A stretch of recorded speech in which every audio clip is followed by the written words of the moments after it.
So, I waited 7, 8, maybe even 9 hours until this finally came out. It was delayed for that long. Apparently, there was some form of production issues on Crunchyroll's end, so we had to have a delay for it to finally come out. So, I've been waiting all day for this to come out. I've been really hyped up since the last week, because as we all know, last week's episode ended off with Shiro popping up and literally about to go ham, kick some fucking ass. And I'm a big Shiro fanboy. I love his character, and seeing him pop up made me fangasm. But then, after waiting all these hours, I finally could sit down and watch the episode. I'm extremely hyped up. I get my cup of coffee, I sit down in front of my TV screen, I'm like, I am fucking ready. I am ready to watch this. I'm all hyped up. I've been listening to the Archer theme song all day long. Yes, I've been listening to it. So, when I finally sit down, I'm hyped up, about ready to watch me some fake kaleid, I start the episode. The episode, it has a lot of good information, a lot of characterization, world building, and new questions arise. I like that part of the episode. But one of the biggest things I had a problem with when it came to this episode was two. There's two problems. One of the obvious ones is the quality of the animation and art. The second, it's clear as day to me that this was rushed. It is clear as day that this was rushed. As an anime only of Fate Kaleid, I can still tell there was something wrong with this episode. The content in this said episode felt rushed. It felt like on full throttle, let's put the pedal down and let's rush the shit out of this. That's how it felt to me when I was watching this episode. Not just the art and animation, which I'll get into in a second, but the story pacing of this episode just felt so crammed together, like there was just so much shit going on. They were just trying to speed run it real quick and get to the next stuff. That's how this episode felt. And don't get me wrong, a lot of the information in this episode was very good. I loved a lot of the certain reveals in this episode, especially the Gil stuff to the soccer stuff, but it felt like it was on full throttle, and that was a huge issue for me. It was a big issue when I sat down and watched this episode. But one of the biggest things that really disappointed me was how they handled the fight of Emiya Shiro versus the female Gilgamesh. Now, I've said it many times in the past, okay? I'm not a man that needs action to be happy. I can deal with a good slice-of-life story. I can deal with, a slow-paced story. I can deal with that type of stuff. I prefer story over action any day of the week. Hands down. But this is the thing. This episode, I walked into it, and the way it was built up with last week's episode, we walked into it expecting something pretty fucking epic when it came into the action department. And I know Fate Kaleid is a series more on the slice-of-life aspect of the, Nasu-verse, but this episode was built up to be an action-y episode. And don't get me wrong, there was a lot of action in this episode. But the way it was done with the art and animation, it literally made me just want to laugh and feel sad. That's just, yeah. See, even the soundtrack that was used in this episode was disgusting. It was, ugh. Like, the Emiya remix song, the Archer theme song, that was in this episode that started playing when Emiya Shiro was charging, that didn't sound nowhere near as good as the Emiya remix that we got in the first season of Fate Kaleid. Do you remember? Let me backtrack a little bit, and let's go back to, the first season of Fate Kaleid, when we had it to where Illya was using Saber to fight, Alter Saber, or Berserker Saber, whatever name you want to attach to her. You had that fight going on. That theme song in that fight, you can go check it out, you can find it on YouTube or somewhere, whatever, Crunchyroll 2 has it. Check it out, look at the fight, and you will see how the music soundtrack is in that scene. Such a badass fucking remix to one of my favorite soundtracks of Fate. And in this episode, the latest one that just came out, that Emiya remix song was trash. It was nowhere near as close to godlike and great quality as the first season's was. And I'm like, yo, this is just horrible. This is literally like, ugh. And then, when it came to the way the fighting was done, the fighting, the animation, and the way the camera was moving. No.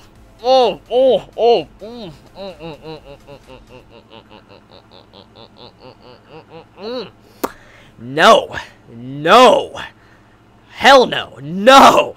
Like, you're not gonna tell me the way the camera was moving when Shiro was charging the female Gil, you're not gonna fucking tell me that looked good. You're not gonna tell me. Now, obviously, subjective taste, fine. But it's still, you're not gonna tell me that looks aesthetically pleasing when you see the fucking camera moving like that. And when you see the way the CGI is done and the way the characters, when they're running on the sword, it doesn't even look right. The backgrounds do not even fit the characters as running. But then the characters look like absolute shit. They look like fucking shit. Now, I can kind of look past shit art if the animation is good to make up for it. I'm fine with that, because there needs to be some form of in-between with the frames when the art pops up for the animation. But even the animation was trash. It wasn't even the art, it was animation as well that was just absolute dog shit in this fucking episode. And I'm like, yo, I'm just absolutely disgusted with this episode for just overall ruining such a hyped up moment. Because here's the thing. You would think, after animating Fate Kaleid for 4 fucking seasons, 4 fucking seasons, okay, 4 fucking seasons, you would know when there's a part of the said series that needs to kind of be improved more than the other said episodes. And I felt like Silverlink wanted to focus in on the slice of life episodes of the season instead of something that literally needed more time and effort, especially with some of the shit that we got in this episode. The Sakura stuff, not even the Shiro fight, but the Sakura stuff as well. When it came to Sakura spinning around, I wanted to puke. I wanted to fucking puke when I just saw the, I don't even want to talk about it. It was just that disgustingly bad. But you would think, after wasting so much money or effort, time, or whatever, okay, they put a lot of time into the previous episodes, like the first half and all that. After putting all that time into Fate Kaleid, this season alone, not even talking about the previous seasons, you would think that they should have saved some time and effort for this episode, which was literally like one of the climaxes of the season. Like, this is like what you could say the climax of this season of Fate Kaleid, and it is like this. You're like, what the fuck? Now, obviously, BD DVDs can fix this shit, make it look a little bit better, but it's still no excuse for how bad it was, for all the hype that this scene was getting. And if they've been really working on the series for this long, they should have known that many fans probably would want to see this animated, at the very least, somewhat decent. Not like shit, but it was shit. So, I want to just drop that for now. I'm just going to get off this conversation, because I'm a little bit, frank, I'm pissed. After waiting 8 to 9 fucking hours for this to air, because of production issues, just to see this bad fucking episode, not because of the story content, but because of how bad it was as just an episode, I'm like, yo, it's horrible. Like, it's fucking horrible. This sours my night. It really sours my fucking night. It really does. But let's just talk about the story content now. I want to get off the art and animation. The quality was just... Let's just talk about, the story. So, the story.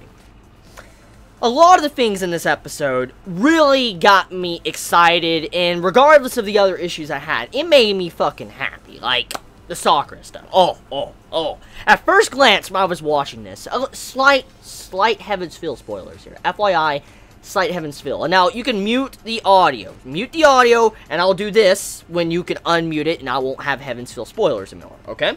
Just gonna FYI for you. So if you don't want to hear Heaven's Feel spoilers, like the third route of Fate, Stay Night, mute the audio. I'll do this to say it's okay to unmute the audio. So, I want to start in 3, 2, 1, stato. Okay.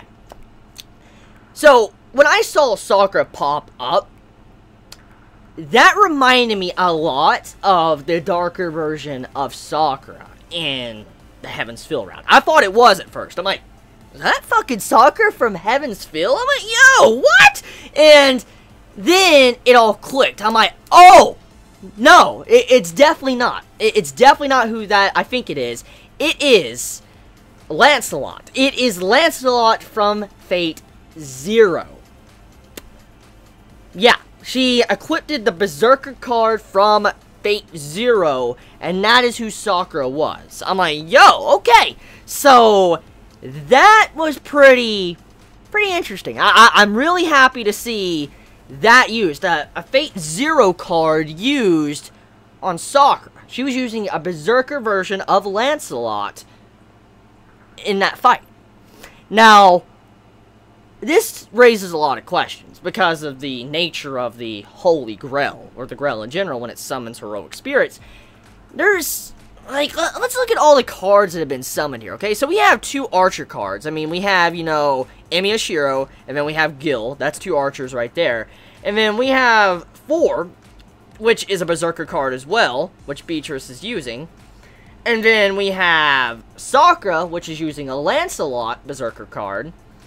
And so, there's a lot of, like, weird oddities when it comes to these cards. There's a lot more cards, heroic spirits, or whatever, compared to how the Holy Grail normally works. And it really throws me for a loop. I'm like, yo, am I misremembering information about the Holy Grail and how it works? Or is just like this, the way this world works is completely different from what I know of when it comes to, you know, the Fate stuff, when it comes to Holy Grail. But regardless, though, that's cool to see some, you know, Fate Zero class cards being introduced, especially that card of all things. That made me a little bit, you know, excited to see what could possibly pop up next for the series. So, getting off of that and the Sakura stuff and, you know, how she's full-on yandere, let's talk about the Shiro stuff and what we saw with his abilities, his power. So, Shiro's power. Wow. The man used Hercules' sword, his weapon. He used his weapon at the beginning of this episode. I got a little bit hyped. I gotta admit, regardless of the art and animation, that sword, that was badass. I mean, I gotta admit, that was badass to see Shiro using that. And also, to just see, you know, him, you know, kind of being very fucking strong. Very, very strong. Way stronger than his Unlimited Blade Works version, I could say that at the very least. I'm not going to go into spoiler territory in Heaven's Fill, but I can at the very least say he's definitely stronger than his Unlimited Blade Works counterpart, just from this episode alone. Now, the one scene I really want to talk about, that really got me hyped up, it was probably the best part about this episode in terms of art, animation, voice acting, and the way it was just presented. It's probably the really only good part about this episode, like the best part, and that would be the Gilgamesh scene. When Miyu dons the Archer class card, which is Gil, Miyu's mind gets taken over by adult Gil, and we see Gil, like, we see his personality spring forth, and when you just see the way he's acting inside of Miyu's body, I gotta admit, I was hyped. I was like, yo, you almost made me happy. You almost made me forget about the atrocity that was about this episode. That was a good fucking scene. Just seeing Gil coming out like that, just being evil. That was a very interesting and well done scene. I loved it. Sent chills down my spine seeing Gil pop up like that, getting all pissed off. That was a good scene. Silverling. That's what I like to see. That's a good scene. That's how you execute stuff. That's a pretty good scene. Now, another thing too is little Gil. The little child Gil, the kid version of him, when he finally gets his card and he starts laughing. It reminded me so much of how Gil is in Fate Stay Night. How he just laughs. It reminded me of an actual scene in Fate Stay Night Unlimited Blade Works when Gil was laughing too, when he put his hand on his forehead and just started laughing.